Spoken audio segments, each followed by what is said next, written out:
la parole et ne la met pas en pratique, il est semblable à un homme qui regarde dans un miroir son visage naturel et qui, après s'être regardé, s'en va et oublie aussitôt quel il était. C'est ce que nous faisons. Nous oublions rapidement ce que Dieu fait. Nous nous plaignons beaucoup. Aujourd'hui, tu avances bien. Quand demain ça ne marche pas, c'est devenu compliqué. Quand demain ça ne marche pas, ah non, ce que Dieu fait, c'est que Dieu fait. Mais la Bible dit, chaque enfant de Dieu doit être testé. Amen. Nous allons y arriver. Frère me dit dans le paragraphe 73, juste avant cela, il avait prononcé ces remarquables et mémorables paroles. Le ciel et la terre passeront, les temples passeront, les mémoriaux passeront, même ma parole demeure le mémorial éternel. Mais cette parole vivante de Dieu demeure exactement la même et tout autant précieuse. C'est un mémorial. Et comptez celui qui reçoit la parole de Dieu comme un mémorial dans son cœur ce soir est de loin meilleur que ceux qui essaieraient d'ériger un grand mémorial. Au fil des temps, les gens ont construit des monuments. Léopold D. Nous avons vu ça. Il a construit des monuments. Si vous partez en Angola, si vous partez en Angola, vous allez voir les monuments d'Agustin Oné. Il était le père de la liberté, le père de la nation angolaise. Et on a construit, ils ont construit un monument en souvenir de lui. Si vous partez en RDC, vous allez trouver le monument de Lumumba. Ils ont construit cela en mémoire de lui. Partout où vous allez passer, vous allez trouver des grandes personnalités. Ils ont construit des monuments, même ici. Il y a le monument de celui qu'on appelle, comment il s'appelle encore? Atatürk. Parce qu'il est le père de la nation. Il y a de ces monuments. Pourquoi ils ont fait ça? Ils ont fait ça en mémoire de lui. C'est un mémorial. Mais qu'est-ce qu'ils ont fait? Ce sont des mémorials qui ont passé au fil du temps. Amen. Amen. Mais la Bible dit, le mémorial qui est éternel, c'est la parole de Dieu. Amen. Parce que la parole de Dieu ne change pas. Oui. La parole de Dieu est le même hier, aujourd'hui et éternellement. Amen. Si Dieu avait guéri hier, la Bible dit Dieu est capable de guérir aujourd'hui. Dieu est capable de guérir demain. Amen. Si Dieu avait transformé une femme prostituée hier par une chrétienne, Dieu est capable de transformer la même personne aujourd'hui pour devenir encore une chrétienne. Amen. Si Dieu avait transformé un bandit de naissance par une chrétienne, par un chrétien, Dieu est capable de prendre encore un bandit, de le transformer, devenir un fils de Dieu. Il ne change pas. Il est le même hier, aujourd'hui, éternellement. Amen. Amen. Et Dieu ne fait rien pour rien. Et frère Madame me dit, s'il y a une chose que moi j'aimerais laisser à mes enfants, ce n'est pas des maisons, ce n'est pas des voitures, ce n'est pas des millions dans un compte. S'il y a une chose que je vais laisser à mes enfants, c'est bien la parole éternelle. Amen. La Bible dit, montrez à vos enfants le chemin du ciel, pendant qu'ils sont encore tout petits. Quand ils seront grands, ils se n'en détourneront ni à gauche, ni à droite. Amen. Que Dieu soit loué parce que Dieu ne manque pas de témoins. Amen. Il y a des chrétiens authentiques qui vivent la parole partout où ils sont. Il y a des chrétiens qui mènent une vie au point que ça peut influencer même l'autre. Ah, j'écris les messages à cause de cet homme ici. La vie qu'il mène, ces paroles qu'il prononce, pas des paroles vulgaires. Quand un frère prononce ces paroles, vous dites, mais ça c'est un païen, ça c'est un frère. Des paroles, c'est la Bible qui le dit. Que nous ne puissions pas utiliser des paroles grossières. Moi je me sens un peu mal à l'aise quand un frère utilise des paroles grossières. Des paroles comme s'il était un Yankee, comme on dit à Lingala. Chez nous en Angola, on dit ça kalam. Des paroles, c'est pas digne des enfants de Dieu. Vous devez vous abstenir de ces choses-là. Vous devez mener une vie au point qui peut donner, aider quelqu'un à se convertir. Chez nous, en Angola, la sœur qui est là-bas connaît. Vous invitez quelqu'un à l'église et vous te dit, moi aussi je pars à l'église. Alors, tu me vois église. Tant que je me conviens, tu me vois église, je connais ça. Mais je m'invite à quel il lève à ta lève. La même vie que lui mène, moi aussi je mène cette vie. Tu m'invites à l'église faire quoi? Pourquoi? Parce que la vie que la personne mène n'est pas digne de l'évangile. Ta vie n'amène pas quelqu'un à se convertir. Pourquoi? Parce que la base d'abord était mauvaise. La famille était mauvaise. Papa était un soulard. Maman partait vendre. Les enfants étaient éparpillés. Personne ne pouvait les amener dans le chemin du ciel. Et quand il n'y a pas aussi une sémence, c'est fini. Frère me dit dans le paragraphe 81, toujours la même chose. Aussi dirais-je aujourd'hui, frère, que les choses que vous faites, les paroles que vous prononcez, la façon dont vous traitez votre voisin, et ce que vous faites de Christ, tout cela sera un éternel mémorial. Ah, oncle Nabissona, cet oncle-là, je ne l'aime pas. Il était une mauvaise personne. Ce qu'il nous a fait ce jour-là, il nous a mis dehors. Quand notre papa est mort, il nous a chassés de sa maison. Tu es resté un mémorial. Les enfants se souviennent de ce que tu avais commis. Des mauvais actes. Ah, j'ai manqué les transports. J'ai demandé à mon frère, est-ce que tu peux me donner même un dit télé pour payer les transports? Le frère a dit, il n'a pas l'argent. Mais aussitôt avancé, je l'ai vu acheter à manger. Mais moi, je fais les pieds. Frère me dit, la façon dont vous traitez vos voisins, cela restera un mémorial. La Bible dit, moi des fois je me condamne moi-même. Quand je me rappelle ce passage-là. La Bible dit, si quelqu'un vient vous demander l'argent, si vous avez des moyens, faites-les. Ne les ramenez pas demain. Ne dites pas, oh, mon frère, revenez demain. Si vous voulez, je vais chercher ça, je vais lire. Revenez demain. Quand vous avez le pouvoir de le faire, faites-le maintenant. Frère me dit, nous vivons tout sauf la parole. Nous faisons tout ce que nous pouvons faire, sauf la parole de Dieu. Mais on se dit chrétien. Vous pourriez avoir une belle maison à laisser à vos enfants. Vous pourriez travailler pour avoir des moyens, des substances à laisser à vos enfants. Mais je préférerais leur laisser la parole de Dieu plutôt que toute autre chose. Ces maisons disparaîtront. C'est parfaitement exact. C'est bon. Je n'ai rien contre cela. Mais ne faites pas ces petites choses tout en négligeant les choses importantes. Voyez-vous, car la parole, la maison se détériorera et les gens périront avec elle. Mais la parole de Dieu les ressuscitera dans les derniers jours et leur donnera de nouveau la vie éternelle et immortelle. Et maintenant, pour parvenir à une telle condition, il faut la parole éternelle de Dieu.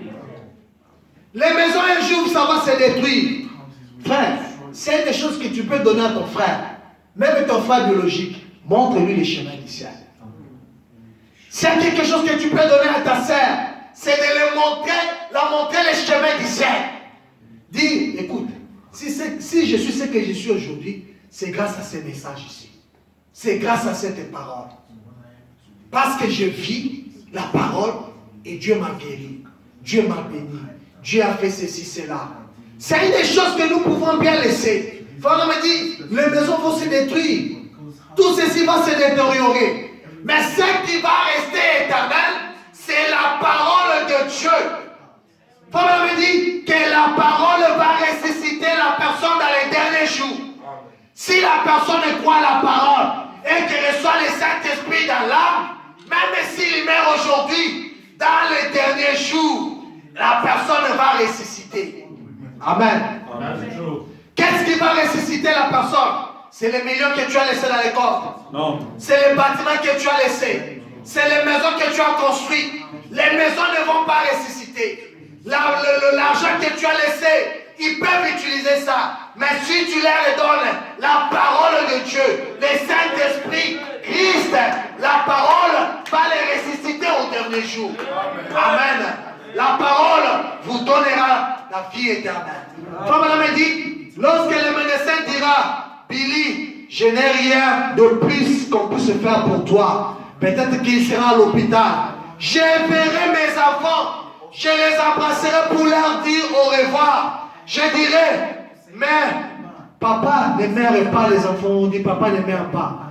Il a dit, il va dire à ses enfants, papa ne meurt pas. Il va se reposer quelque part.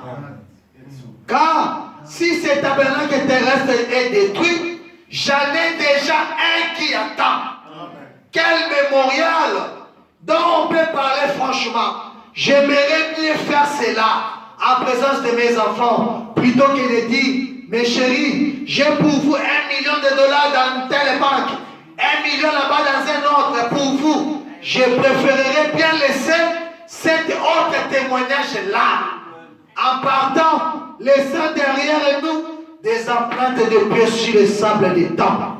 Des empreintes de pieds que peut-être quelqu'un d'autre qui voguerait sur l'océan sacré de vie, un frère désespéré et naufragé, en les voyant, répandrez courage, absolument, laissez-leur vos témoignages comme un mémorial.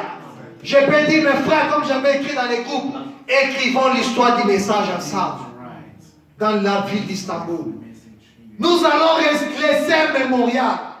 Les gens qui viendront, j'avais dit à un frère, même si j'ai passé, mais qu'on parle de moi, qu'on dise, si aujourd'hui nous avons une église stable, un endroit stable où on peut adorer, où quelqu'un peut venir dire, où est-ce que je peux adorer, comme la sœur Vanessa m'avait demandé, où est-ce que je peux adorer, je lui ai dit, viens, nous adorons.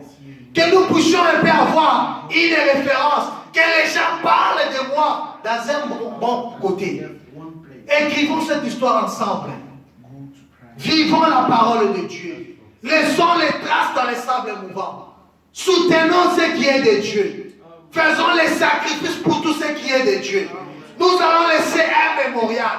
Frère me dit, le million dans les comptes, ce n'est pas important. J'aimerais laisser à mes enfants la parole, car la parole est éternelle. Et moi-même, lui-même, frère Madame dira, papa ne meurt pas, papa va se reposer. Pourquoi papa va se reposer? Parce qu'un chrétien ne meurt pas. Amen.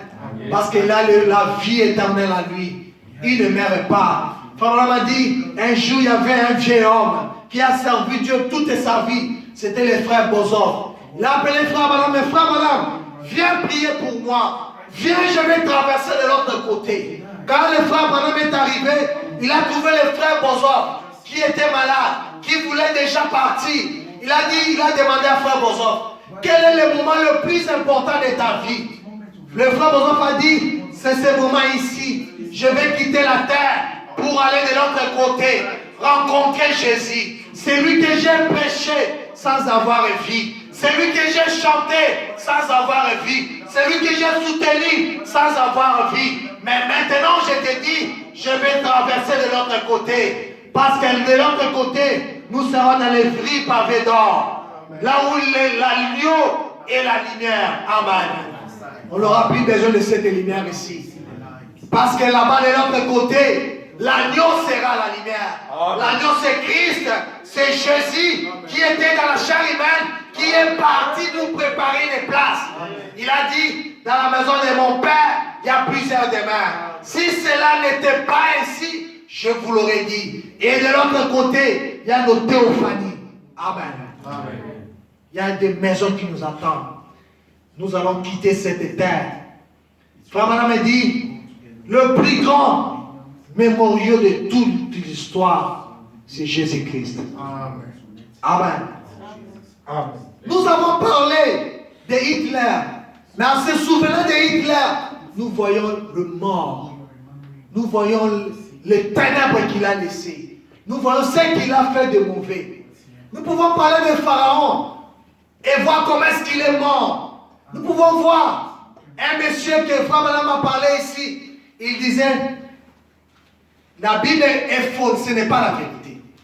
Il a mis la Bible, il a piétiné.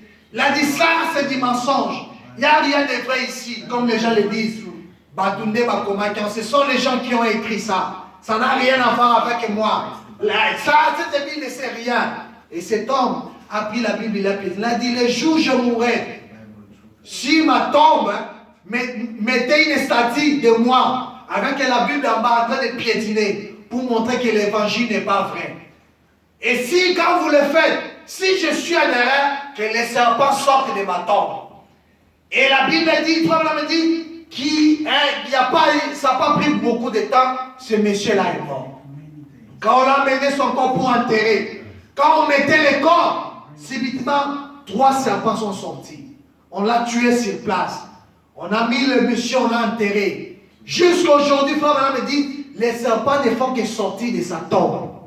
Pour montrer que la parole de Dieu est éternelle. Amen. Pour montrer que la parole de Dieu est la vérité. Amen. Pour montrer que la parole de Dieu est la vie éternelle. Amen. Les serpents continuent à sortir. Tous ces gens-là, ce sont des faux mémoriaux. Mais il y a une seule personne, un homme qui a vécu sur la terre, qui est mort et qui est ressuscité, qui vit pour l'éternité à l'éternité. Amen. Paul me dit que tous ces gens-là ont des tombes. Si vous partez, vous allez trouver les os dans leurs tombes. Amen. Vous allez trouver les os dans leurs tombes. Mais il y a un homme qui a laissé la tombe vide. Il s'appelle Jésus. Amen. Il est mort. Il était enseveli. Mais il est ressuscité des morts. Et il vit pour des siècles et des siècles. Aujourd'hui, il vit dans ton cœur. Aujourd'hui, il vit dans mon cœur. Parce que Frère Branham me dit, la divinité ne plie au ciel, mais la divinité est sur la terre, dans le cœur des gens qui ont le Saint-Esprit. Amen. Amen. Amen. Frère Branham me dit, si vous refusez Jésus aujourd'hui, c'est bien, mais regardez là où vous allez vous rattraper. Écoutez ce que Frère Branham dit. Aujourd'hui, des infidèles se lèvent et tentent de diffamer la Bible. Avant de pouvoir arrêter la Bible, il vous faudrait d'abord d'arrêter les temps. Avant de le faire, le monde tout entier, le monde athée tout entier, tous les athées c'est ceux qui ne croient pas. Tous les communistes, et quoi qu'ils soient, tout bouddhiste, tout jaïn, tout musulman, est obligé de témoigner chaque jour de la naissance de Jésus-Christ. Pourquoi? Quand nous signons les documents, nous écrivons quoi? Aujourd'hui, c'est le 22, le 20, le 21 décembre. Paul dit, c'est en se référant de la naissance de Jésus-Christ. Parce que quand Jésus n'était pas encore né, on comptait des bas, de haut en bas. Mais quand Jésus-Christ est né, on appelait ça l'an 0. Et ils ont commencé à compter. Et quand ils écrivent leur histoire, ils disent, Mahomet était traversé, un mec faire ceci, cela, après Jésus-Christ. Celui-ci, Bouddha avait fait ça, après Jésus-Christ. Celui-là avait fait ça, après Jésus-Christ. Tous les historiens de l'histoire se réfèrent de Jésus-Christ parce qu'il est la référence. Parce qu'il est le véritable mémorial. Il est un mémorial qui ne passera jamais. Il est un mémorial qui est éternel. Amen. Et cet mémorial, la Frère me dit, C'est quelque chose, quand vous investissez votre vie, vous êtes sûr. Il y avait un monsieur en Australie, comme madame en parle, qui devait construire un pont pour relier le nord et le sud. Et tout le monde avait peur. Le gouvernement appelait les ingénieurs, venez, nous allons construire le pont. Mais ça devait passer au-dessus de l'eau. Tout le monde avait peur. Et ce monsieur-là est venu de l'Angleterre, il a dit, moi j'accepte les défis. Je vais construire le pont ici. Il a pris, il a fait l'étude du millier, il a étudié quoi faire. Frère me dit, ce monsieur savait que même dans l'eau, même s'il y a du sable, mais en dessous de ce sable, il y a une pierre, il y a un roc, un rocher qui tient bon. Qu'est-ce qu'il a fait? Il a pris des machines, il a utilisé, il a accroché le fer dans ce rocher qui est appelé Christ. Amen. Amen. Il a accroché cela dans ce rocher. Il a commencé à construire les ponts. Et tout le monde qui avait peur regardait de loin et disait, ce monsieur est fou. Le pont ici ne va pas tenir. Ça ne va pas marcher. Frère Madame me dit, c'est la même chose avec les enfants de Dieu. Dieu va te tester. Il va te mettre dans l'épreuve. Cet homme-là a été testé. Il était devant une épreuve de sa vie. Il ne savait pas quoi faire. Mais il devait montrer aux gens qu'il y a quelque chose qui était une révélation. C'était le rocher qui était sous l'eau. Amen. Pour que vous puissiez être un vrai chrétien, vous devez avoir la révélation de qui est Jésus-Christ aujourd'hui. Amen. Amen. Christ, c'est notre rocher. Le rocher de tous les âges. La Bible dit à Israël, Moïse avait frappé le rocher. Et du rocher était sorti de l'eau. Et quand les enfants d'Israël péchaient, bien que c'est là, le rocher était là. Quand ils avançaient, le rocher les suivait. Quand ils avançaient, le rocher les suivait. Christ n'abandonne personne. Même quand tu es dans les faux, ne fuis pas la face de Dieu. Retourne et dis, Seigneur, je reconnais mon péché. J'ai péché contre toi et contre les ciel. Pardonne-moi, Seigneur. Tu reconnais ton péché et tu demandes pardon. Dieu va te pardonner. Amen. Frère me dit, quand vous péchez et que vous avez le Saint-Esprit, vous ne perdez pas les salis. Mais vous perdez la joie du salut. Vous allez vous sentir mal à l'aise. C'est comme si rien ne marchait. Il n'y a plus l'onction pour prier. Il n'y a plus l'onction pour faire ceci, cela. Vous avez la vie éternelle en vous. Vous avez le Saint-Esprit. Mais vous perdez la joie du salut. C'est pour cela David, après avoir péché, il a dit, oh Seigneur, remets-moi la joie de mon salut. Remets-moi la joie de mon salut. Il voulait recevoir cette salut-là, cette joie-là. Quand on chante, il se levait, il pouvait danser, il pouvait sauter. Pourquoi? Parce que la parole était de retour. Mais sa femme a dit, tu danses comme une femme insensée devant des sujets, devant le peuple de Dieu. Tu me fais honte. David a dit, femme, ce n'est pas devant les gens que je danse, c'est devant le roi des rois, le roi des rois, le Seigneur des seigneurs, celui qui a fait les cieux et la terre. C'est celui devant lui que je suis en train de danser. Il a dit, pour te scandaliser, je vais encore danser. Il a commencé à danser. Mais regardez-nous aujourd'hui. Les gens viennent à l'église, on chante, il fait ça. Pourquoi? Parce qu'il n'a pas la joie des salis. Le péché l'a environné, l'orgueil l'a environné, les mensonges l'ont environné. Je me rappelle dans l'ancien temps, quand les gens pouvaient danser en esprit. Nous n'avons vécu ça. Quelqu'un qui peut entrer en esprit, danser pour Dieu. Quelqu'un qui chante, qui prie, en train de pleurer. La prière termine, mais il ne veut pas sortir parce qu'il veut rester encore dans la présence de Dieu. Mais aujourd'hui, où sont passés ces gens-là? Où sont passés les vrais chrétiens qui pouvaient rester dans la maison de l'Éternel? J'aimerais demeurer dans la maison de l'Éternel comme David jusqu'à la fin de mes jours. Qui peut le dire aujourd'hui? Qui peut demeurer dans la maison de l'Éternel aujourd'hui? Parce que le péché nous a environnés, l'orgueil nous a environnés. Mais sachez que tout est éternel. L'argent est éphémère. Ce n'est pas éternel. C'est éphémère. Le bien que nous cherchons est éphémère. L'argent c'est bien. mais mettez en premier votre Dieu.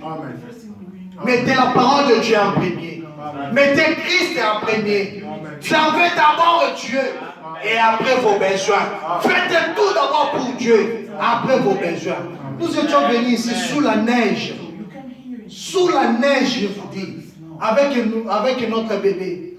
Il faisait très froid. Mais quand je lis cette citation-là, l'Église de sa condition, paragraphe 6, Frère Branham me parle des Esquimaux. Il dit ces gens-là qui faisaient des kilomètres et des kilomètres, pieds nus sous la neige, pour aller seulement adorer. Peut-être qu'il avait une peau pour vendre, pour se couvrir, se protéger. Mais il va vendre cette épaule-là afin d'avoir quelque chose à manger pour faire route, aller écouter la parole de Dieu. Frère Branham me dit, les Esquimaux vont nous juger. Les gens de ce monde vont nous juger. Parce que nous ne faisons rien. Nous ne faisons rien pour le royaume de Dieu. Nous ne faisons rien pour la parole de Dieu. Et il y avait un homme. Frère Branham me dit, il y avait un homme. Le roi était là.